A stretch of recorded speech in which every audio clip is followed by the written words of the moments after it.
बारामती लोकसभा निवडणूक चुरशीची होणार यात काही शंका नाही। सुप्रिया सुळेंविरोधात महायुतीचा उमेदवारही जवळपास ठरलाय। अजित पवारांच्या पत्नी सुनेत्रा पवार याच कदाचित उमेदवार असण्याची शक्यता आहे, कारण सुनेत्रा पवारांनी बारामती मतदारसंघात गाठीभेटी सुरू केल्या आहेत। त्यांचे प्रचार रथही मतदारसंघात फिरू लागलेत। त्यामुळे बारामतीत पवार विरुद्ध पवार अशीच लढत होणार हे जवळपास निश्चित झालंय। आणि असंच झालंच तर पवार कुटुंबीय पहिल्यांदाच आमने सामने येतील। थेट अजित पवार विरुद्ध शरद पवार लढत होईल। मात्र बारामतीत पवार कुटुंबीय आमने सामने येण्यासाठी भाजप जबाबदार असल्याचा आरोप आमदार रोहित पवार यांनी केलाय। भाजपला आजवर जे जमलं नाही ते अजित पवार यांच्याकडून करून घेतलं जातंय असंही ते म्हणाले।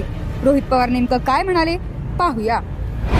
बारामतीमध्ये दादांचं जे भाषण झालं त्याच्यामध्ये दादा ज्या पद्धतीने बोलले ते न मला न बारामतीच्या लोकांना न महाराष्ट्राच्या लोकांना आवडलं। पण ज्या पद्धतीने ते बोलत होते तर तिथं कुठेतरी मला असं वाटलं होतं की लोकसभेची लढत बारामती लोकसभेमध्ये ही पवार विरुद्ध पवार होईल।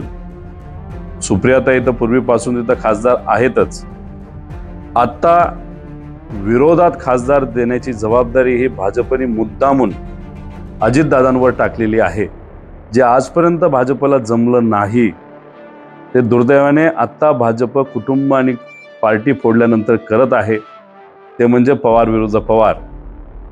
जेव्हा अधिकृत पद्धतीने उमेदवारी दिली जाईल याच्यानंतरच आपल्याला काहीतरी बोलावं लागेल आणि ती उमेदवारी दिल्यानंतर मग त्याचं काय करायचं लोक ठरवतील आणि आदरणीय पवार साहेब ठरवतील।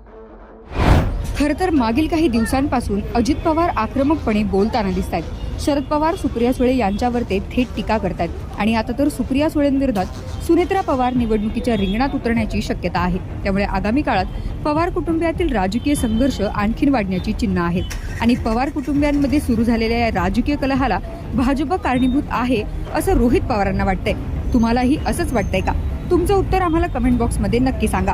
राज्यातील महत्त्वाच्या घडामोडी जाणून घेण्यासाठी लोकमत.com पाहत रहा। पुण्याहून किरण शिंदेचा रिपोर्ट, लोकमत.com।